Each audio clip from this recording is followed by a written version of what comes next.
بسم الله الرحمن الرحيم. ஒழுக்கம், டிசிப்ளின். என்னோடய எல்லா எமோஷன்ஸையும் நான் ஒரு டிசிப்ளின் வே ஆஃப் கண்ட்ரோலில் இருந்தால் மட்டும்தான் I can manage and I can progress. கரெக்டுங்களா? இப்போ அந்த வகையில் வாட் இஸ் டிசிப்ளின்? இஸ்லாம் சொல்லித்தரக்கூடிய டிசிப்ளின் அப்படிங்கிறது என்ன? அது எப்படி நம்முடைய லைஃப்பில் மிகப்பெரிய மாற்றங்களை ஏற்படுத்தும் அப்படிங்கிறத பற்றி நமக்காக சொல்லித்தர ஷேக் நசீர் ஃபர்தோசி அவர்களை அழைக்கிறேன். அஸ்ஸலாமு அலைக்கும் வரஹ்மத்துல்லாஹி வபரகாத்துஹு. சுப்ஹானக லா இல்ம லனா இல்லா மா அல்லம்தனா இன்னக அன்த அலீமுல் ஹகீம். قال الله تعالى في القرآن العظيم والفرقان المجيد وما يلقاها إلا الذين صبروا وما يلقاها إلا ذو حظ عظيم. قال نبينا صلى الله عليه وسلم في خير الحديث كتاب الله إنما بعثت لأتمم مكارم الأخلاق. அன்பிற்கினிய சகோதரர்களே, மாணவ செல்வங்களே, சிறப்பானதொரு வேளையில் நாம் எல்லாம் இங்கே அமர்ந்திருக்கிறோம். காலையிலிருந்து உங்களை அடைச்சி வச்ச மாதிரி ஃபீல் ஆகுதா உங்களுக்கு? அப்படி தான் ஃபீல் ஆகுதா? இன்னைக்கு கொஞ்சம் நேரம் அடைஞ்சே கிடங்க, ஒரு ½ அன் ஹவருக்கு இன்ஷா அல்லாஹ். சரியா? ஒரு சில விஷயங்கள் நம்ம என்ன செய்யணும், பொதுவாகவே நம்முடைய வாழ்க்கையினுடைய கடைசி கட்டம் வரை, நம்முடைய வாழ்க்கைக்கு பிறகும் நமக்கு எது பிரயோஜனப்படுமோ அது என்ன செய்யணும், கண்டிப்பாக தெரிஞ்சிருக்கணும். இஸ்லாம் ஒரு சில விஷயங்களை ரொம்ப பேசிக்லேருந்து என்ன செய்யுது, கொடுக்க சொல்லுது. அந்த விஷயங்களை நம்ம அந்தந்த சந்தர்ப்பங்களில், சூழல்களில், வயதுகளில், பருவங்கள் அதை எடுத்துக்கலன்னு சொன்னால் அதோடைய ரியாக்ஷன் என்ன செய்யும், சரியான நேரத்தில் சரியான விஷயங்களை கற்றுக்கலன்னு சொன்னால் அதோடைய எதிர்விளைவுகள் என்ன செய்யும், ரொம்ப கஷ்டமாக இருக்கும். புரிஞ்சுதா இல்லைங்களா? அப்போ அதனால் இஸ்லாம் ஒரு சில அடிப்படையான விஷயங்களை சொல்லுது. அதில் ரொம்ப முக்கியமாக இஸ்லாம் வலியுறுத்துகிற செய்தி என்னென்னு சொன்னால், ஒவ்வொரு முஸ்லீம் இடத்திலும் தனிமனித வாழ்க்கையில் தனிமனித ஒழுக்கம் ரொம்ப முக்கியம்னு சொல்லுது இஸ்லாம். ஒழுக்கம் சார்ந்து நிறைய விஷயங்களை நம்ம என்ன செஞ்சுருப்போம், கேட்டிருப்போம். அதில் மேக்ஸிமமாக நான் என்ன செய்கிறேன், ஃபாலோ பண்ணிகிட்ருக்கிறேன் அப்படின்னு சொல்கிற அளவுக்கு எத்தனை பேர் இங்கே இருக்கிறோம்? மேக்ஸிமம் நான் இதெல்லாம் ஒழுக்கம் சம்மந்தமாக கேட்டிருக்கணும், என்ன செஞ்சுருக்கேன், எல்லாத்தையும் ஃபாலோ பண்ணிட்டு தான் இருக்கேன் அல்ஹம்துலில்லாஹ் அப்படின்னு சொல்கிற மாதிரி எத்தனை பேர் இருக்கோம்? இப்படி ரேண்டமாக கேட்டால் என்ன சொல்கிறது? நீங்கள் எதுக்குள்ளே கண்டென்ட்டை கொண்டு வர்றீங்கன்னு தெரியலையே, நீங்கள் ஒழுக்கம் எதை சொல்ல வர்றீங்கன்னு தெரியலையே. புரியுதா இல்லையா? அப்படி இருக்குனாலே பொதுவாக எங்களால் செய்ய முடியல, பதில் சொல்ல முடியல. நீங்கள் உங்கள் ஃப்ளோவில் போங்க, நாங்கள் கடைசியில் என்ன செய்கிறோம், இருக்கமா இல்லையாங்கிறத கண்டுபிடிச்சிக்கிறோம் நாங்கள். அப்படி தானே? இஸ்லாம் ரொம்ப முக்கியமாக சொல்லுது. ஏன்னா ரசூலுல்லாஹி ஸல்லல்லாஹு அலைஹி வஸல்லத்தை அல்லாஹ் அட்ரஸ் பண்ணுறான் குரானில். புரியுதா இல்லையா? அப்படி அட்ரஸ் பண்ணுற நிறைய பேர் எல்லாம் ரசூலுல்லாஹ்வுக்கு வச்சுருக்கிறான். அதில் ஒரு விஷயத்தை அல்லாஹ் எப்படி சொல்லி அல்லாஹ் நபியை சொல்கிறான்னு சொன்னால், இன்னக லஹலா அலா ஹுல்கின் அதீம். நபியை நீங்கள் என்ன செய்கிறீங்க, நல்ல ஒழுக்கத்தில் இருக்கிறீங்க. அதுதான் உங்கள்கிட்ட இருக்கக்கூடிய பெரிய ப்ளஸ். அந்த ஒழுக்கத்தினால தான் நீங்கள் என்ன செஞ்சீங்க, ஒரு நபியாக, ஒரு ரசூலாக இந்த சமூகத்தை கட்டமைக்கிற ஒரு மனிதராக என்ன செஞ்சவங்களால் இருக்க முடிஞ்சிச்சு. ரசூலுல்லாஹி ஸல்லல்லாஹு அலைஹி வஸல்லம் அதை எப்படி சொல்கிறாங்கன்னா, இன்னமா புஇஸ்து லி உத்தம்மிம மகாரிமல் அஹ்லாக். நான் நபியாக வந்ததனுடைய நோக்கமே இந்த ஒழுக்கத்தை சொல்லிக் கொடுக்கத்தான் அப்படிங்கிறாங்க. அப்போ ரசூலுல்லாஹி ஸல்லல்லாஹு அலைஹி வஸல்லம் நபியாக வந்த நோக்கம் என்ன? எதுக்கு ரசூலுல்லாஹ் நபியாக வந்தாங்க? அது மட்டும்தான் வேலையா? ரசூலுல்லாஹ்க்கு நிறைய வேலை இருந்துச்சு, அப்படி தானே? ஆனால் அதில் ரசூலுல்லாஹி ஸல்லல்லாஹு அலைஹி வஸல்லம் ரொம்ப பிரதானமாக சொல்கிற விஷயம் எதை, நான் ஒழுக்கத்தை போதிக்கத்தான் என்ன செஞ்சுருக்கிறேன், இங்கே நபியாக வந்திருக்கேன்னு சொல்கிறாங்க. புரியுதா இல்லைங்களா? அப்போது இஸ்லாம் ஒழுக்கம் சார்ந்து நிறைய விஷயங்களை சொல்லுது. சில நேரங்களில் ஒழுக்கம் உங்களுடைய வழிபாடுகளை விட மேலே போகிறதுக்கு வாய்ப்பு இருக்குது. இருக்கா இல்லையா? நம்ம என்ன நினைக்கிறோம், ஒருத்தர் நல்லா தொழுகிறாரு, தாடி வச்சிருக்கிறாரு, பார்த்தா நல்ல சலாம் சொல்கிறாரு, நல்ல திக்ரு அவர் வாயிலேருந்து வருது, சுப்ஹானல்லாஹ் மாஷா அல்லாஹ் அல்ஹம்துலில்லாஹ்னு சொல்லியிருக்குது. இப்படி அவரிடத்த நிறைய நல்ல அடையாளங்களை நீங்கள் பார்க்குறீங்க. அவருடைய வழிபாடுகள் உங்களை என்ன செய்யுது, ஆச்சரியப்பட வைக்குது. இப்படி எல்லாம் இருந்த பிறகு கூட அவரிடத்தில் இருக்கக்கூடிய கெட்ட பண்புகள் இருக்கு இல்லையா, அது என்ன செஞ்சிடும், அவரை சர்றன்னு கீழே எடுத்துகிட்டு வந்துடும். புரியுதா இல்லைங்களா? ரசூலுல்லாஹி ஸல்லல்லாஹு அலைஹி வஸல்லம் சொல்கிறாங்க, ஒரு மனிதர் நல்ல ஒழுக்கம் இருந்தால் என்ன ஆக முடியும் அப்படிங்கிறத சொல்கிறாங்க. ஒருத்தருக்கு சுய ஒழுக்கம் இருந்தால் அது அவரை என்ன கொண்டு போகும்னு சொன்னால், இன்னல் முஃமின ல யுத்ரிகு பி ஹுஸ்னி ஹல்கிஹி தரஜத் ஸாயிம் அல் காயிம், அபூதாவுதுடைய 4798வது ஹதீஸ். ஒருவர் இந்த உலகத்தில் நல்ல ஒழுக்கத்தோடு இருந்தால், நல்ல ஒழுகியல் பண்புகள் அவங்கள்ட்ட இருந்துச்சுன்னு சொன்னால், ஒழுக்க ரீதியான பண்புகள் அவங்கள்ட்ட இருந்துன்னு சொன்னால், அவர் தொழுத நோன்பு வைத்ததனுடைய நன்மை என்ன செய்ய முடியும், அடைய முடியும். அப்போ அவர் தொழுகவும் இல்லை, நோன்பு வைக்கலை. புரியுதா இல்லைங்களா? ஆனால் அவர்கிட்ட இருக்கிற அந்த ஒழுக்கத்தின் காரணத்தினால் அவர் என்ன செய்ய முடியும், அந்த இடத்த அந்த நன்மையை அடைய முடியும் ரசூலுல்லாஹி ஸல்லல்லாஹு அலைஹி வஸல்லம் சொன்னாங்க. இப்போ என்ன கேள்வி கேட்கக்கூடாது, அப்போது ஒழுக்கமாக இருந்தால் மட்டும் போதுமா, தொழ வேண்டாமா, என்ன செய்யும்? நமக்கு அப்படி தானே, பொதுவாக நம்ம அப்படி தானே எடுப்போம். 2 ஆஃபரை கொடுத்தா என்ன செய்வோம், ஓகே அப்போ இதுக்கு இது பெட்டர்னா என்ன செஞ்சிடுவோம், ஒன்று தூக்கி வீசிட்டு ஒன்று எடுத்துக்குவோம் கையில். இது அப்படி அல்ல, அந்த நன்மையை தான் அடைய முடியும். புரியுதா இல்லைங்களா? ரசூலுல்லாஹி ஸல்லல்லாஹு அலைஹி வஸல்லம் சில இடங்களில் சில நன்மையை என்ன செய்வாங்க, உற்சாகப்படுத்துறதுக்காக சொல்லுவாங்க, இதில் இந்த நன்மை இருக்குன்னு சொல்லுவாங்க. இப்போ ரமலான் மாதத்தில் என்ன செய்யலாம், உம்ரா செஞ்ச என்ன நன்மை இருக்குது, தஅதில் ஹஜ்ஜத்தமாயி அப்படின்னாங்க, என்னோட ஹஜ் செஞ்ச கூலி இருக்குன்னாங்க. அப்போ ஒருத்தர் வந்து ஹஜ் ரொம்ப கூட்டமாக இருக்குது, க்ரௌடாக இருக்குது, பேசாமல் ரமலானில் போய் உம்ரா செஞ்சு முடிவு பண்ணலாமா? ஏன் செய்ய முடியாது? அப்படி கடமை நிறைவேற்றினதான் என்ன செய்யாது, ஆகாது. அந்த நன்மையை அடைய முடியும், அதனால் செய்ய முடியாது, கடமையை நிறைவேற்றியதாக ஆகாது. புரியுதா இல்லைங்களா? இப்போ ரசூலுல்லாஹி ஸல்லல்லாஹு அலைஹி வஸல்லம் ஒருவர் ஒழுக்கத்தோடு வாழுகிற நேரத்தில் அவரால் என்ன செய்ய முடியும்னா, காலையிலிருந்து நைட்டு வரைக்கும் ஈவினிங் வரைக்கும் நோன்பு வச்சதனுடைய நன்மை என்ன செய்ய முடியும், அவரால் ரொம்ப ஈஸியாக அச்சீவ் பண்ணிட முடியும். தர்ஜத்து ஸாயிம் அல் காயிம், ரசூலுல்லாஹி ஸல்லல்லாஹு அலைஹி வஸல்லம் சும்மா 2 ரக்காத் சுன்னத் தொழுவதை பற்றி பேசலை. நைட்டு ஃபுல்லாக ஒருத்தர் கால் வலிக்குன்னு தொழுகிறாரா இல்லையா, அவருடைய நன்மையை அடைய முடியும். நாங்கள் யாரால, யார்கிட்ட ஒழுக்கம் இருக்கோ அவர்கிட்ட நாங்கள். புரியுதா இல்லையா? அப்போ ஒழுக்கத்துக்கு இஸ்லாம் அவ்வளவு பெரிய இடம் தருது. அவன் சும்மா ஜஸ்ட் லைக் தட்னு கடந்து போக முடியாது. புரியுதா இல்லைங்களா? ரசூலுல்லாஹி ஸல்லல்லாஹு அலைஹி வஸல்லம் சொன்னாங்க, அஸ்கலு ஷைஇன் ஃபில் மீசான், நாளைக்கு தராசில் அதிகமாக வெயிட் இருக்கிறது என்னது, ஹுஸ்னுல் ஹல்குன்னாங்க, நல்ல பண்புன்னாங்க, நல்ல ஒழுக்கம்னாங்க. இப்போ நன்மையில் நாம் நாளை மறுமையில் சிறந்த அந்தஸ்தை அடைய வேண்டும் என்றால் இந்த உலகத்தில் நம்ம இடத்தில் இருக்கக்கூடிய நல்ல ஒழுக்க நல்ல பண்புகள் தான் என்னது நம்மளை அந்த இடத்துக்கு கொண்டு போய் சேர்த்தும். அது ரசூலுல்லாஹி ஸல்லல்லாஹு அலைஹி வஸல்லம் எவ்வளவு அழகாக சொன்னாங்கன்னு பாருங்க. உங்களில் யார் அஹப்புக்கும் இலைய அக்ரபக்கும் மின்னி மஜ்லிஸன் யௌமுல் கியாமா, இது எவ்வளோ பெரிய வார்த்தை இது. ரசூலுல்லாஹ் சும்மா சொல்கிறாங்க, அதை அஹப்புக்கும் இலைய அக்ரபக்கும் மின்னி, உங்களில் யாரை எனக்கு ரொம்ப பிடிக்கும்னா, யாரை உங்கள் மேலே, அதாவது நீங்கள் என்னை ஃபாலோ பண்ணீங்களா இல்லையா, ரசூலுல்லாஹி ஸல்லல்லாஹு அலைஹி வஸல்லம் சொல்கிற மெசேஜ் இது. அஹப்புக்கும் இலைய, எனக்கு யாரை நாளைக்கு ரொம்ப பிடிக்குமோ அவங்கள தான் என்ன செய்வேன், மறுமையில் என் பக்கத்தில் உட்கார வச்சுக்குவேன் அப்படிங்கிறாங்க. எங்கே? மறுமையில் ரசூலுல்லாஹ் பக்கத்தில் உட்கார்றது சாதாரண விஷயமா? உலகத்தில் இது எவ்வளோ டஃப்பான டாஸ்க் தெரியுமா? அது உலகத்தில் ரசூலுல்லாஹ் பக்கத்தில் போய் உட்கார்றது எவ்வளோ டஃப்பான டாஸ்க் தெரியுமா? அப்துல்லா இப்னு மஸ்ஊத் ரலியல்லாஹு தெரியுமா உங்களுக்கு? கேள்விப்பட்டிருக்கீங்களா?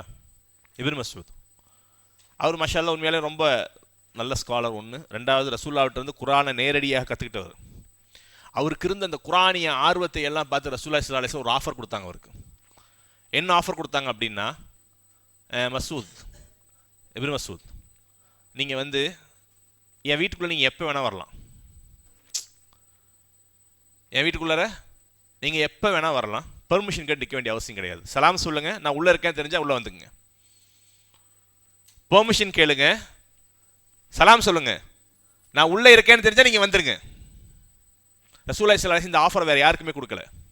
அவருக்கு இருந்த மார்க்க நாலேஜுக்காக வேண்டி, இஸ்லாமிக் நாலேஜ் ரொம்ப பயங்கர ஆர்வம். அவர் அதிகமாக ஆர்வப்பட்டவர். அவர் அதிகமாக ஆர்வப்பட்ட ரசூலுல்லாஹி ஸல்லல்லாஹு அலைஹி வஸல்லத்துடைய நேரடியாக ரசூலோட வாயிலிருந்து 80 சூறாக்களை ரசூலா சொல்ல மனப்பாடம் பண்ணவர். அவர் எத்தனை சூறாவை? அது சஹாபாக்கள்ல எல்லாரும் நிறைய சூறாக்களை மனப்பாடம் பண்ணியிருக்காங்க, கேட்டு பண்ணியிருக்கிறாங்க. ஆனால் என்ன எப்படி இருக்குன்னா, ரசூலா ஒரு சூறா ஒருத்தர் சொல்லி கொடுத்துருப்பாங்க, அவங்க மூலமாக என்ன செஞ்சிருப்பாங்க, மெமரைஸ் பண்ணியிருப்பாங்க. ஆனால் ரசூலுல்லாஹுடைய வாயிலிருந்து 70 80 சூறாக்களை நேரடியாக மனனமிட்டவர் யாரு? அப்துல்லா இப்னு மஸ்ஊத். அது அவர் சொல்றது அவருக்கு பயங்கர வக்காரத்து இருக்கும்.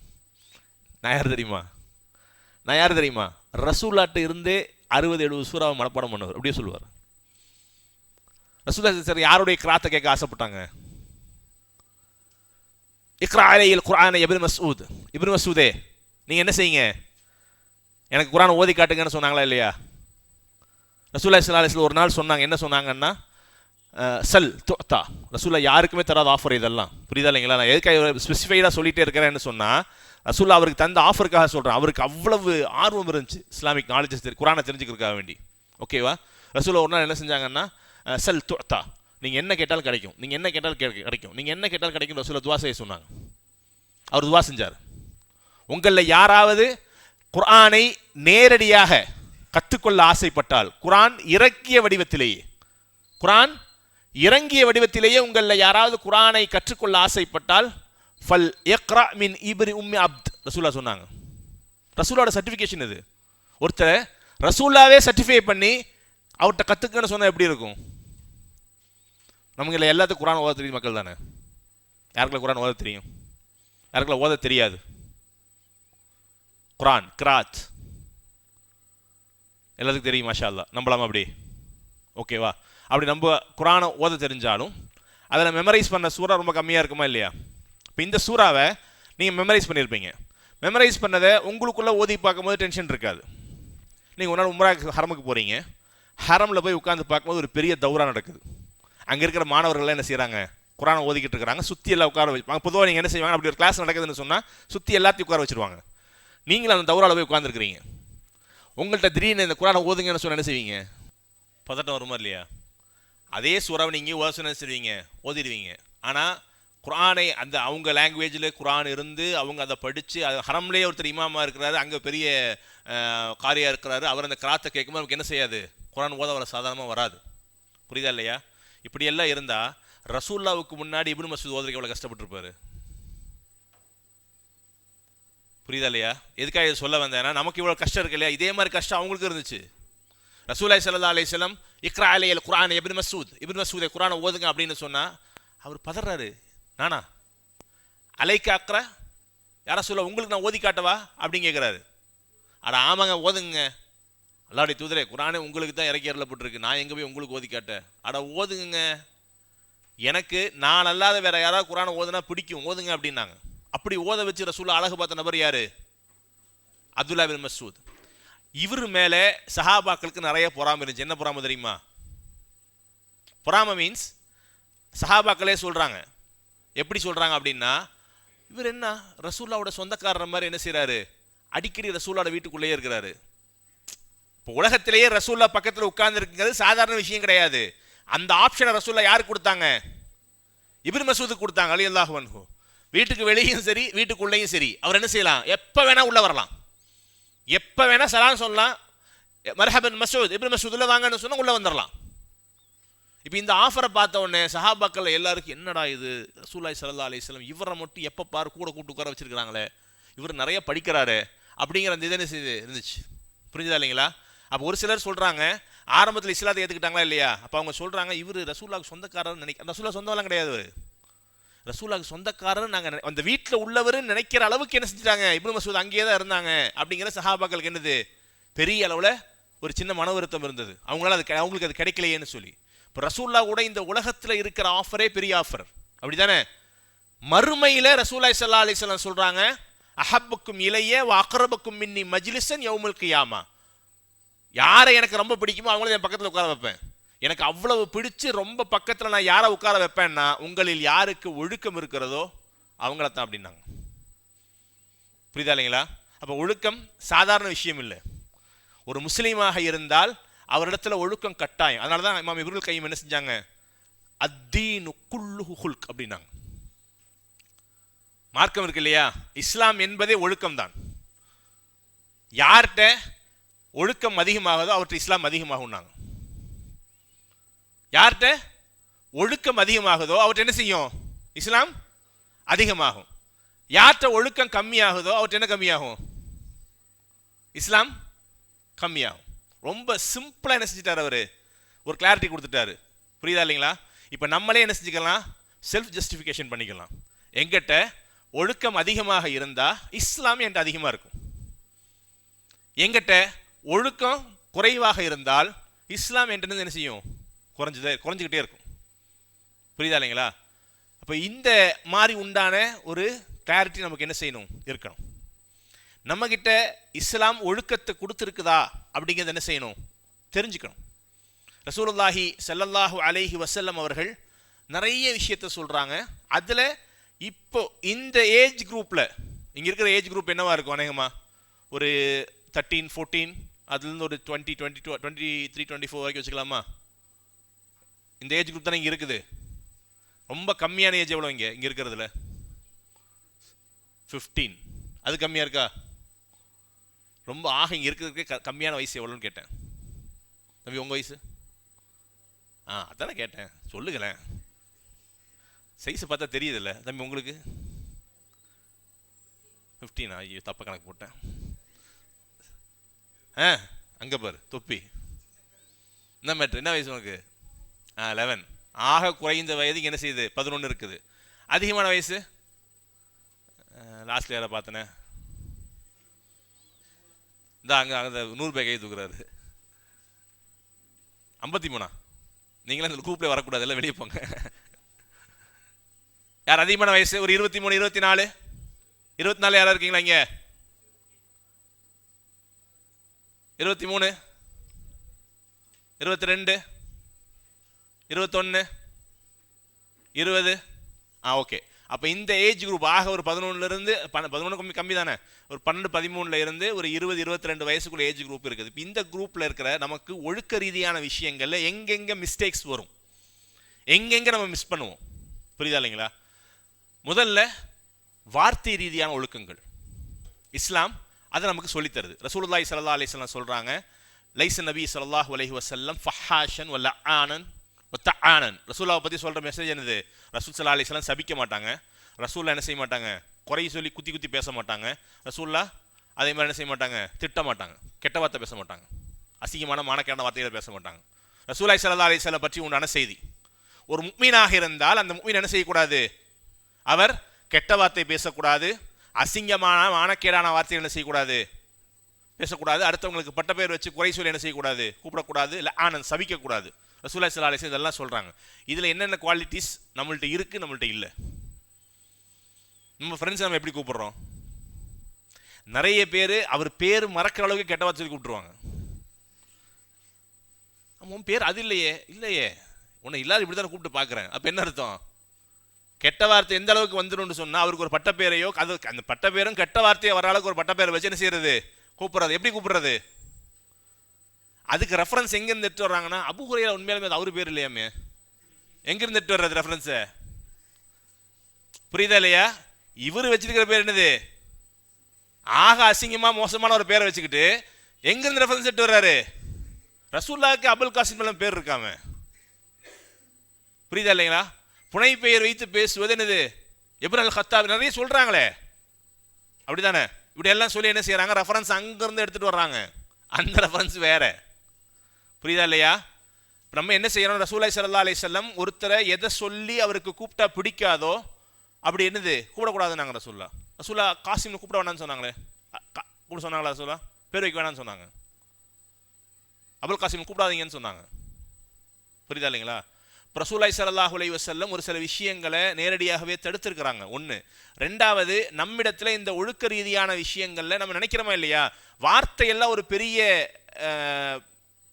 பிரச்சனை நம்ம இஸ்லாத்தில் ஏற்படுத்துமா? முதல்ல இந்த கேள்வி என்னன்னா, நீங்கள் ஃபாலோ பண்ணுற இஸ்லாத்தில் நீங்கள் பேசக்கூடிய வார்த்தைகள் ஏதாவது ப்ராப்ளம் பண்ணுமா? எவ்வளோ பெரிய பிரச்சனை போகணும் இஸ்லாத்தில் அது நீங்கள் பேசுகிற வார்த்தை? நீங்கள் பேசுகிற வார்த்தையில் உங்களுக்கு எவ்வளவு கவனம் இருக்கணும் அப்படின்னு புரியறதுக்கு ஒரே ஒரு ஹதீஸை மட்டும் சொல்கிறேன். ரசூலுல்லாஹி ஸல்லல்லாஹு அலைஹி வஸல்லம் சொன்னாங்க, அந்த ஹதீஸுடைய டெக்ஸ்ட்டை பாருங்கள், சஹீஹ் புகாரியில் வர விஷயம். இன்னல் அப்த யத்தகல்லம் பி கலிமத்தின் மா யத்தபையனு ஃபீஹா யஸில்லு பிஹா ஃபின்னாரி அப்அது மிம்மா பைனல் மஷ்ரிக் வல் மக்ரிப். அல்லாஹ் நாளை மறுமையில் என்ன செய்வான்னா, ஒரு மனிதரை நரகத்தினுடைய கிழக்கிலிருந்து மேற்கு தூக்கி வீசுவான். அல்லாஹ் ஒரு திசையிலிருந்து ஒரு திசையை தூக்கி வீசுவானா? எங்க? சொர்க்கத்தை பத்தி டாபிக் கிடையாது. அல்ல எங்க பேசுறான்? நரகத்தில் ஒரு மனிதரை அல்லாஹ் என்ன செய்வான்? ஒரு திசையிலிருந்து ஒரு திசையை நோக்கி ஆப்போசிட் டைரக்ஷன் தூக்கி வீசுவானா? அப்ப அதுக்கு ரீசன் என்ன? ரசூலுல்லாஹி ஸல்லல்லாஹு அலைஹி வஸல்லம் சொல்றாங்க, அதுக்கு ரீசன் என்னன்னா, இன்னல் அப்துல யத்தகல்லமு பி கலிமத்தின், அவர் ஒரு மனிதர் என்ன பண்ணிட்டாருன்னா இந்த உலகத்துல ஒரு வார்த்தையை பேசிட்டார். அந்த வார்த்தையை அவர் பெருசா கூட நினைக்கல, அவரு அந்த வார்த்தையை பெருசா நினைக்கல, ஆனா அல்லாஹ் அந்த வார்த்தையை பெருசாக்கிட்டான். நீங்க எந்த வார்த்தையை பேசுறீங்களோ, நீங்க பேசுற அந்த வார்த்தை இருக்கு இல்லையா, அது உங்களுக்கு பெருசா தெரியல, ஆனா அல்லாஹ் அதை பெருசாக்கிட்டான். அல்லாஹ் அதை பெரிதாக்கிய காரணத்தினால் அவரை நரகத்தில் போட்டது மட்டுமல்லாமல் நரகத்தில் ஒரு திசையிலிருந்து ஒரு திசை நோக்கி தூக்கி வீசுவான் அல்லாஹ். புரியுதா இல்லைங்களா? அப்ப நீங்க கெட்ட வார்த்தைகளை சொல்லி அடுத்தவர்களை அழைப்பதாக இருந்தால் உங்கள்கிட்ட அந்த ஒழுக்க ரீதியான பண்பு இல்லைன்னு அர்த்தம். உங்களுக்கு ரொம்ப நார்மலாகவே உங்கள் வார்த்தையில் பேசும்பொழுது ஃப்ளூவெண்ட்டாக கெட்ட வார்த்தை வரும் அப்படின்னு சொல்லி இருந்ததுன்னு சொன்னால் இஸ்லாம் உங்கள்கிட்ட என்ன செய்யலை? உங்களை ஆக்கிரமிக்கலன்னு அர்த்தம்.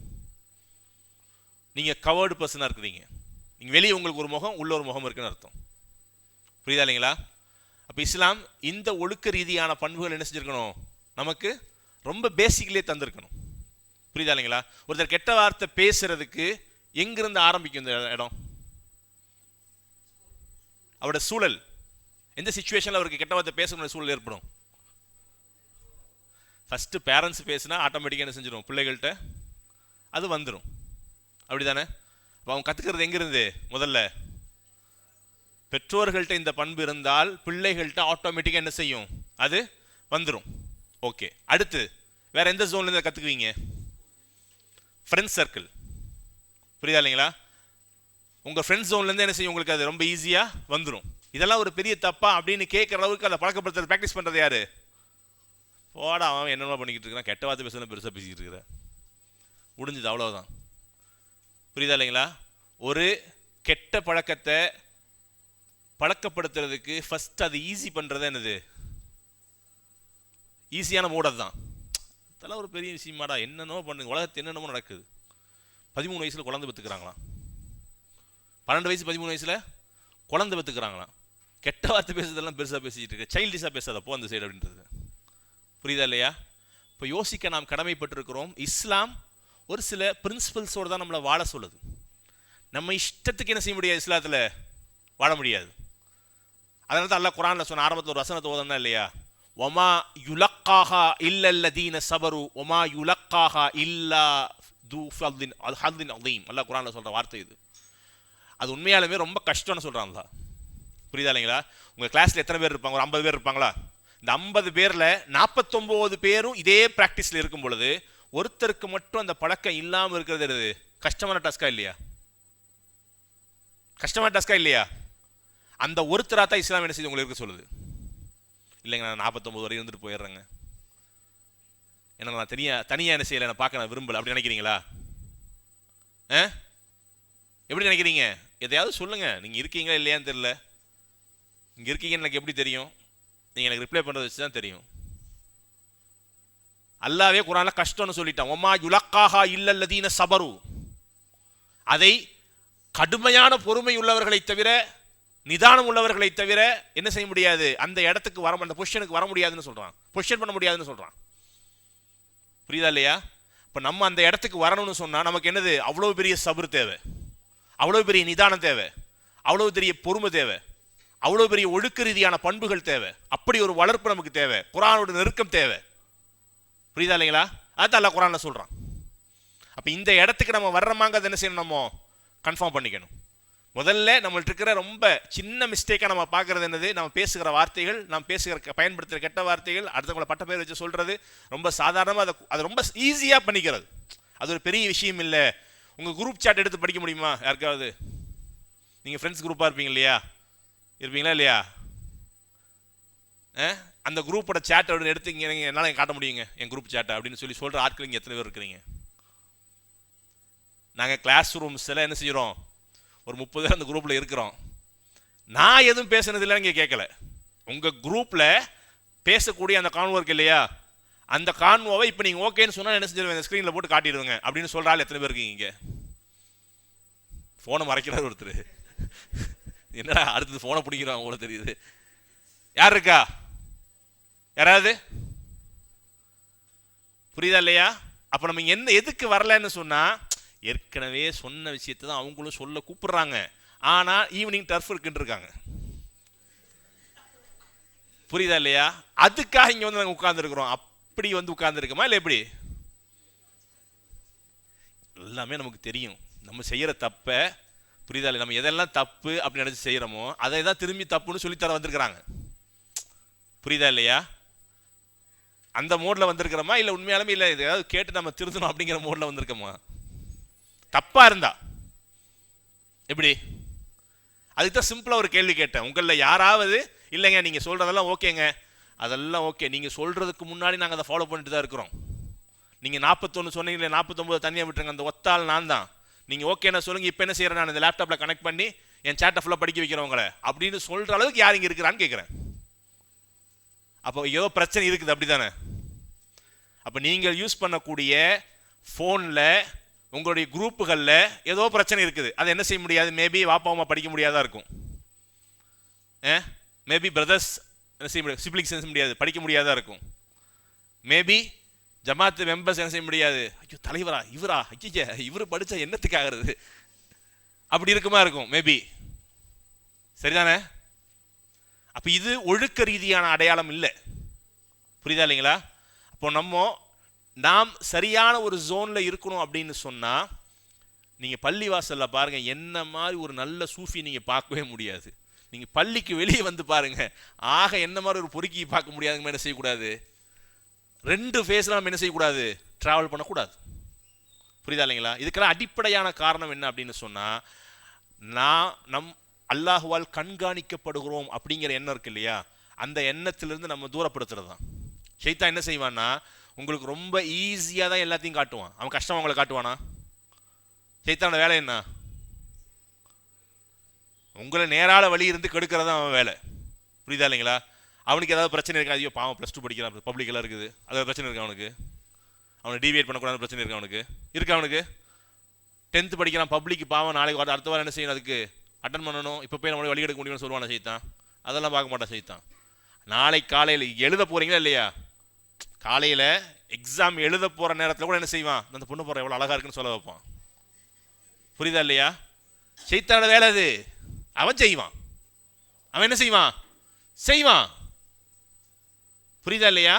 அப்போ ஒழுக்க ரீதியான விஷயங்கள்ல நாம் அடிப்படையில் கெட்டு போறது என்னன்னு சொன்னா, நம்முடைய கெட்ட வார்த்தைகள். புரியுதா இல்லைங்களா? ஒன்று, நம்ம நல்லா யோசிக்கணும். நான் எதெல்லாம் மறைமுகமாக பேசுகிறேனோ அதெல்லாம் வெளிரங்கத்தில் பேசினா எல்லாரும் அக்செப்ட் பண்ணுவாங்க அப்படின்னு சொல்லியிருக்கா? நீங்கள் எதெல்லாம் உங்களுக்கு தெரிஞ்ச வார்த்தைகள்லாம் உங்கள் அப்பா அம்மா சொல்லிட முடியுமா? கெட்ட வார்த்தையை நீங்கள் எதெல்லாம் பழகிருக்கீங்களோ அதை பொது சபையில் உட்காந்து பேசிட முடியுமா? மேம் கொஞ்சம் தள்ளுங்க, அந்த மைக்கை கொடுங்க, எனக்கு தெரிஞ்சாலும் நான் சொல்லிட்டு போயிடுறேன், இங்கேருந்து வாங்கி பேச முடியுமா இங்கே யாராவது? புரியுதா இல்லையா? அப்போ என்ன செய்ய மாட்டீங்க, பொது சபையில் நீங்கள் அதை பேசவே முடியாது. அப்படியுள்ள விஷயத்தை தான் நீங்கள் என்ன செய்றீங்க, ப்ராக்டிஸ் பண்ணி அது சரின்னு நினச்சிட்டு இருக்கிறீங்க. ஷைத்தான் அதை உங்களுக்கு ஈஸி பண்ணி வச்சிருக்கிறான், அவ்வளவுதான். புரியுதா இல்லையா? அப்போ ஒழுக்கம் சார்ந்த விஷயங்களில் நீங்கள் உங்களை சரியான ஆளை ஆக்கிக்கணும்னு சொன்னால் நீங்கள் வார்த்தைகள் என்ன செய்யணும், ரொம்ப கண்ட்ரோலாக இருக்கணும். ரசூலுல்லாஹி ஸல்லல்லாஹு அலைஹி வஸல்லம் வார்த்தையில் எவ்வளோ கண்ட்ரோலாக சொல்லுவாங்க தெரியுமா? வார்த்தை கண்ட்ரோலை தெரியிருக்காத நான் சொல்கிறேன். ரசூலுல்லாஹி ஸல்லல்லாஹு அலைஹி வஸல்லம் சொல்கிறாங்க, ஹஜ் செய்கிறாங்களா இல்லையா, ஹஜ் செய்கிறவங்களுக்கு இவங்களுக்கெல்லாம் ஹஜ் ஏற்றுக்கொள்ளப்படாத ரசூலுல்லாஹ் யாரை சொல்கிறாங்க தெரியுமா? மன் ஹஜ்ஜ லில்லாஹி ஃபலம் யர்ஃபுஸ் வலம் யஃப்சுக் ரஜஅக யௌமுன் வலதத்துஹு உம்முஹு. யார் அல்லாஹ்வுக்காக வேண்டி ஹஜ் செய்கிறாங்களோ அந்த ஹஜ்ஜை அல்லாஹ் ஏற்றுக்கொள்வான், ஏற்றுக்கொள்ள மாட்டான். ரெண்டே ரசூலுல்லாஹி ஸல்லல்லாஹு அலைஹி சொல்கிறாங்க. யாருடைய ஹஜ்ஜை அல்லாஹ் ஏற்றுக்க மாட்டான்னு சொன்னால், யார் இஹ்ராம் அணிந்த நிலையில் ஹஜ்ஜுக்காக அங்கே போய் கெட்ட வார்த்தைகளை ஸ்டாப் பண்ண முடியலையோ அவங்க. வார்த்தைகளை எங்கே பிடிக்கிறான் பாருங்க, யோசிச்சு பாருங்க. 8.25 லட்சம் ரூபா பணத்தை கட்டிட்டு ஒருத்தர் ஹஜ்ஜுக்கு போகிறாரு. ஒரு 4 லட்சம் ரூபா கவர்மெண்ட்டில் போனால் கூட, புரியுதா இல்லைங்களா? அந்த கஷ்டம் எவ்வளோ கஷ்டம். இந்த 4 லட்ச ரூபா பணத்தை கட்டி 40 நாள் குடும்பத்தை எல்லாம் விட்டு புரிஞ்சு ஒருத்தர் ஹஜ் இபாதத் செய்யறதுக்காக வேண்டி போறாரா இல்லையா? போனவர் போன இடத்துல அவரால் வார்த்தையை கண்ட்ரோல் பண்ண முடியலன்னா அவரோட ஹஜ் ஏற்றுக்கொள்ளப்படாது. இப்போ வார்த்தை சாதாரண விஷயம் இல்லை. சில இடங்கள் நல்லா என்ன செய்வானா, கடுமையாக தலையில் அடித்த மாதிரி சொல்லுவான், ஏற்றுக்க மாட்டேன்னு சொல்லி ஏற்றுக்க மாட்டான். நீங்கள் அதனால் இந்த உலகத்தில் நீங்கள் ரொம்ப சின்ன வார்த்தையாக பார்த்துருக்கிறது அல்ல நாளைக்கு என்ன செய்வேன் மறுமையில் உங்களுக்கு ஆப்போசிட்டாக கொண்டு நிப்பாட்டிடுவான். நீ ரொம்ப அல்ல இதெல்லாம் ஒரு பெரிய பாவம் நினச்சி நான் செய்யவே இல்லையா இல்லை, ஆனால் இது பெரிய பாவம் தான் அப்படி என்ன செய்வான்ல உங்களுக்கு நேரம் ஆப்போசிட்டாக கொண்டு காட்டிடுவான். புரியுதா இல்லைங்களா? அப்போ நம்ம இடத்தில் இருக்கிற கெட்ட பழக்கங்கள் ஒன்று என்னது? கெட்ட வார்த்தைகளை, அசிங்கமான வார்த்தைகளை, ஆபாசமான வார்த்தைகளை பேசுவது. சரியா? ரெண்டாவது, தப்புன்னு எடுத்துக்கிட்டா ஒழுக்கத்தை சிதைப்பதாக நம்மள்ட்ட இருக்கிறது. இந்த வயசில் என்னென்ன பிரச்சனை இருக்குன்னு சொல்லி சொன்னால், ஓவர் ஸ்பீட் டிரைவிங்கில். யாருக்கெல்லாம் வண்டி ஓட்ட தெரியும்? எல்லாத்துக்கும் தெரியும். நாங்கள் சொல்கிறதுல என்னது, எங்கள் சொன்னால் என் கையை பிடிச்சிக்குவீங்களோ பிரச்சனை பண்ணுவீங்களோ தான், கையை காட்டி சொல்லிடுவீங்களோ தான் பிரச்சனை. எல்லாத்துக்கும் என்ன செய்யும்? வண்டி ஓட்ட தெரியும். புரியுதா இல்லைங்களா? நம்மள்ட்ட இருக்கிற அடுத்த பெரிய பிரச்சனை, இங்கே இருக்கிறது எல்லாருடைய மைண்டில் என்ன ஆசை இருக்கணும்னு சொன்னால், லைஃப் டைமில் ஒரு தான் நானாக சம்பாதிக்கும் போது கண்டிப்பாக என்ன செஞ்சிருவேன், லடாக் போயிட்டு வந்தே தீருவேன். என்ன செஞ்சிருவேன்?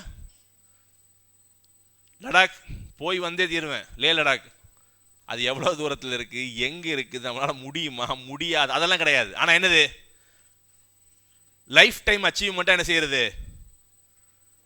யாருக்கெல்லாம் இருக்காது? உண்மையை சொல்லுங்கள். ஒரு லாங் டிரைவ் போகணும்.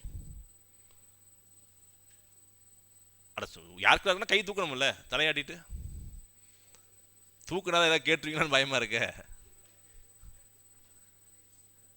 புரியுதா இல்லையா? சரி, ஸ்பீடோமீட்டர் இருக்கு இல்லையா? நீங்கள் ஓட்டுற பைக்கில் என்ன கிலோமீட்டர் இருக்குது அதிகபட்சமா? 110, 120, 200, 390. சுப்ஹானல்லாஹ். சரி, ஓகே. இந்த ஸ்பீடோமீட்டர் இருக்குல்ல, அந்த மீட்டர் இருக்கு இல்லையா, அது ஃபுல்லாக க்ளோஸ் பண்ணணும்னு ஆசை யாருக்குள்ள இருக்கு? க்ளோஸ் பண்ண தெரியுதா இல்லையா? அந்த முள்ள நேரம் என்ன செய்யணும்? அந்த லாஸ்ட்டில் ஒன்று டச் பண்ணணும் அப்படிங்கிற ஆசைங்க யாருக்குள்ள இருக்கு? ஒரு பிளைன் ரோடு, சும்மா ஒரு ரோடு இருந்தால் என்ன செய்யணும்? அப்படியே போகலாம். இந்த டோபமைன் எப்படி சுரக்குதுன்னு பாரு. அதான கிளாஸ் எடுத்துகிட்டு போனாங்க. புரியுதா இல்லையா? நம்மள்ட்ட இருக்கிற ரொம்ப சாதாரண பிரச்சனை, ரொம்ப பெருசாக கன்சிடர் பண்ணாத ஒரு விஷயம் அது. எது? Over speeding. ரசூலுல்லாஹி ஸல்லல்லாஹு அலைஹி வஸல்லம் எதை ஷைத்தானோட வழினே சொன்னாங்களோ அதைத்தான் என்ன செய்கிறோம்? அவசரம். அல் அஜ்ஜலத்து மின ஷைத்தான். அவசரம் என்னது? முழு வருஷம் நான் உன்னை பார்க்கணுமா? யார் ஸ்பீடோமீட்டர் க்ளோஸ் பண்ண ஆசைப்படுறீங்களோ அவங்களாம் என்னது? நீ உண்மையில என்னது? ஹெல்மெட் போடலை, ஷைத்தானத்தை ஹெல்மெட்டை மாட்டிட்டு என்ன செய்றீங்க? போறீங்க. ரசூலுல்லாஹி ஸல்லல்லாஹு அலைஹி வஸல்லம் என்ன செய்றாங்க? அல் அஜ்ஜலத்து மின ஷைத்தான். ஷைத்தான் என்னது? அவசரம் ஷைத்தானுடைய பண்புன்னு சொல்லிட்டாங்க. இங்க இருக்கிற எல்லாருக்கும் என்னது? பைக்கு, கேடிஎம் அப்படின்னு சொன்னா என்ன செய்யும்? ஆட்டோமேட்டிக்கா 5 நிமிஷம் தான் இருக்கா? அது சரி, பெரிய டாபிக், கொஞ்சம் டைம். புரியுதா இல்லைங்களா? அப்போ நம்மள்ட்ட இருக்கிற பெரிய பிரச்சனைகள் ஒன்று, ரொம்ப டீட்டெயிலாக என்ன செய்ய முடியாது, நம்மளால் பேச முடியாது. ஓகேவா? ஸ்பீட், அதை கண்ட்ரோல் பண்ண வேண்டிய மிக கட்டாயத்தில், நிர்பந்தத்தில் என்ன செய்யறோம்? நம்ம இருக்கிறோம். புரியுதா இல்லைங்களா? இன்றைக்கி நம்ம சமூகத்தில் நிறைய பார்க்குறோம். நிறைய டெய்லி வரக்கூடிய மரண செய்திகள் அனைத்துமே யங்ஸ்டர்ஸாக இருந்தால் அவங்களுடைய ஓவர் ஸ்பீடிங் தான் அதுக்கு காரணம். ஒன்று, எதாவது கன்சியூம் பண்ணி ஓவர் ஸ்பீட் பண்ணுறது, போதைப் பொருட்களுக்கு அடிக்ட் ஆகி என்ன செய்கிறது? அதை பண்ணுறது. அல்லாஹ்வுடைய பாபெரும் கிருபையால் பள்ளிவாசல் நெருக்கமான தொடர்பு இருக்கிற காரணத்தினால உங்கள்ட்ட யாருக்கும் அந்த பழக்கம் இருக்குது இல்லை அப்படிங்கிறத நம்ம என்ன செய்கிறோம்? நம்புகிறோம். அல்லாஹ் பாதுகாக்கட்டும் இன்ஷா அல்லாஹ். அது போன்ற போதை காரியங்கள்னு நல்லா நம்மளை தூரப்படுத்தட்டும் இன்ஷா அல்லாஹ். புரியுதா இல்லைங்களா? ஆனால் எவ்வளவு நல்ல பள்ளிவாசலோட தொடர்பே இருந்தால் கூட நம்ம ஓவர் ஸ்பீடிங் நம்மள்ட்ட என்ன செய்யுது? கண்ட்ரோலாக இல்லை. அது நீங்கள் என்ன செய்யணும்? கவனத்தில் வச்சுக்கணும். ஷைத்தான் உங்களை என்ன செய்வான்? அந்த வகையில் தான் உங்கள்கிட்ட வந்து என்ன செய்வான்? விளையாடுவாங்கிறத கவனத்தில் வச்சுக்கோங்க. கடைசியாக, அதாவது இவங்க சொன்ன டைம் 5 நிமிஷத்துக்குள்ள முடிக்க முடிஞ்ச கடைசி ஒரு டாபிக், போனோகிராஃப். நம்மள்ட்ட இருக்கிற கெட்ட பழக்கங்களில் ரொம்ப முக்கியமான, ரொம்ப அசிங்கமான கேடான காரியங்களில் ஒன்று என்னது? ஆபாச படங்களை பார்க்கிற பழக்கம். அது அடுத்த ஸ்டேஜில் அடிக்ஷனாக இருக்கிற பழக்கம் என்ன செய்யுது? இன்னைக்கு ரொம்ப சாதாரணமாக இருக்குது இளைஞர்கள்ட்ட. விச் மீன்ஸ் அதை பார்க்க ஸ்டார்ட் பண்ணுற ஏஜாக வந்து கன்சிடர் பண்ணுறதா இருந்தால் நீங்கள் என்ன செய்யலாம்? 8, 9 வயசு, 10 வயசுல என்ன செய்யுது? இன்னைக்கு அது சாதாரணமாக இருக்குது. புரியுதா இல்லைங்களா? 6th படிக்கிற, 7th படிக்கிற, 8th படிக்கிற ஸ்டூடெண்ட்ஸ்லாம் என்ன செய்கிறாங்க? ரொம்ப சாதாரணமாக அதை பார்க்க ஆரம்பிக்கிறாங்க, அதில் அடிக்ட் ஆக ஆரம்பிக்கிறாங்க. சயின்டிஃபிக் ரிப்போர்ட்ஸ்லாம் எடுத்து பார்த்தீங்கன்னு சொன்னால் கிட்டத்தட்ட இப்போ மினிட்டுக்கு என்னது 30,000 பேர் என்ன செய்கிறாங்க இந்த ஒரு நிமிஷம் 60 செகண்ட்ஸ்குள்ளார எத்தனை பேர் சர்வ் பண்ணியிருப்பாங்க? 30,000 பேர் அதை பார்க்க ஆரம்பிச்சிருப்பாங்க. புரியுதா இல்லையா? அது உங்களுடைய புத்தியில் எவ்வளவு உள்ள போகுது, இன்டென்ஸாக போகுது அப்படிங்கிறத தெரிஞ்சுக்கிறதுக்கு சுப்ஹானல்லாஹ் அதையும் அதை பற்றி உள்ள ரிசர்ச்சுகள்லாம் எடுத்து படிக்கும் பொழுது ரொம்ப ஆச்சரியமாக இருக்குது. ரொம்ப சிம்பிளாக நீங்கள் தெரிஞ்சுக்க வேண்டிய விஷயம் என்னென்னு சொன்னால், உங்கள் மூளையை பாதிக்கிற விஷயம். நீங்கள் வீட்டில் டிவி பார்க்கும் பொழுது அதில் அட்வர்டைஸ்மெண்ட் வருதா இல்லையா? அந்த அட்வர்டைஸ்மெண்ட்டுடைய டைமிங் எல்லாம் எவ்வளோ இருக்கும்? 20 செகண்ட்ஸ் 30 செகண்ட்ஸுக்கு தான் காசு. எவ்வளவு சுருக்கமான நேரத்தில் ஒரு கண்டென்ட்டை கொடுக்குறாங்களோ அதான் என்னது பெஸ்ட் அட்வர்டைஸ்மெண்ட்டாக மாறுது. புரியுதா இல்லைங்களா? அந்த 30 செகண்ட்ஸ் பார்க்குறீங்களா இல்லையா?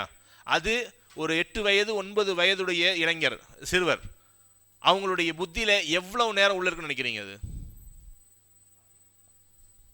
30 நிமிஷம் பார்த்தது அது எவ்வளோ நேரம் உள்ள புத்தி ஆக்கிரமிச்சுன்னு நினைக்கிறீங்க? 30 செகண்ட்ஸாக நீங்கள் அதை பார்த்துருக்குறீங்க. அது உங்கள் புத்தி எவ்வளோ ஆக்கிரமிச்சிருக்குது? குறைந்தபட்ச டைம் சொல்லுங்கள், தப்பாக தான் நான் மாற்றி சொல்கிறேன். எவ்வளோ நேரம் அதோட பாதிப்பு இருக்குன்னு நினைக்கிறீங்க? 3 hours. மாஷா அல்லாஹ். ஒரு குழந்தை 30 நிமிடம் பார்க்கக்கூடிய 30 வினாடி பார்க்கக்கூடிய ஒரு அட்வர்டைஸ்மெண்ட் அவருடைய புத்தியிலிருந்து நீங்குவதற்கு எவ்வளோ டைம் எடுத்துக்குது? 3 hours. புரியுதா இல்லையா? இது ஒரு வகையான நோய். அதனால தான் நீங்கள் என்னது அந்த குழந்தையினுடைய மைண்டில் அது இருக்கிறனால என்னது விளம்பரங்கள் போடும்போது என்ன செய்யறான்? பூஸ்ட் வாங்கினா ஒரு செட்டில் பேட்டு. நீங்கள் மெடிக்கல் ஷாப்புக்கு போய் பூஸ்ட்னு கேட்கும்போது குழந்தை அங்கேருந்து என்ன செய்வான்? பேட்டை கெழுத்தான்ருவான். ஏன் அப்படி சொல்கிறான்? அவன் மைண்ட் அது ஹிட் ஆகிருக்குது. அது நீங்காது. புரியுதா இல்லைங்களா? நீங்கள் பார்க்கக்கூடிய தவறான பார்வைகள், எதை நீங்கள் அசிங்கமான ஒரு விஷயத்தை நீங்கள் பார்க்குறீங்களோ அது உங்களுடைய புத்தியில் என்ன செய்யும்? ஒரு வகையான அடிக்டிவ். அது நீங்கள் இன்னைக்கு யூஸ் பண்ணக்கூடிய சோஷியல் மீடியா வெப்சைட்ஸ் 40% மேல் என்ன செய்யுது? ஃபுல்லாக அது ஆக்கிரமிச்சிருக்குது. சுப்ஹானல்லாஹ். யோசிச்சு பாருங்கள், நாளைக்கு மறுமையில் அல்லாஹ் எல்லாத்தையும் கொண்டு வருவான். ஒரே ஒரு கேள்வி மட்டும் கேட்குறேன், இந்த சவுண்டு வந்துச்சா இல்லையா? அதே மாதிரி உள்ளே வர்ற ஒவ்வொருத்தரும் யாரெல்லாம் அடிக்ஷனில் இருக்கிறாங்களோ, யாரெல்லாம் போன் ஹேபிட்ஸ் இருக்குதோ, அவங்க உள்ளே வரும்போது இப்படி ஒரு சவுண்டு கேட்டால் எப்படி இருக்கும்? எப்படி இருக்கும்? உள்ளே வரத்தோணுமா?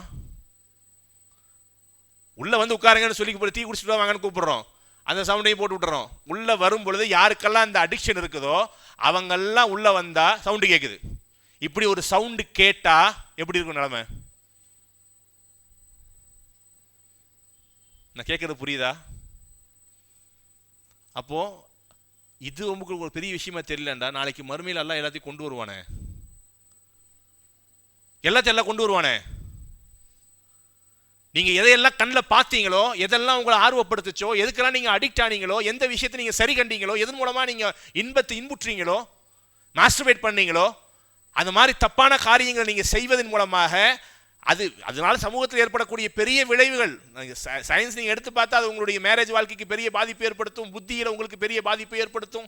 அது என்னது, கேன்சரை விட மோசமான ஒரு பழக்கம் என்ன செய்யறாங்க, பல வகையான அதை பற்றி விமர்சனம் சொல்லப்படுகிறது.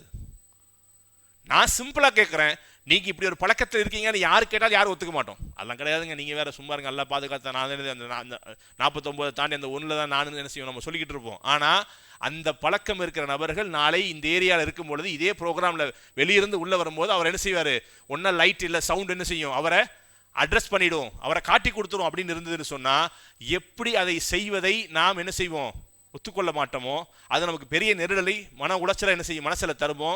இதை விட பல வகையான பலகட்டமான மன உளைச்சலை நீங்கள் மறுமையில சந்திக்க வேண்டியது இருக்கும். நாளைக்கு அல்லாஹ் எல்லாத்தையும் வெளிப்படுத்துவோம்.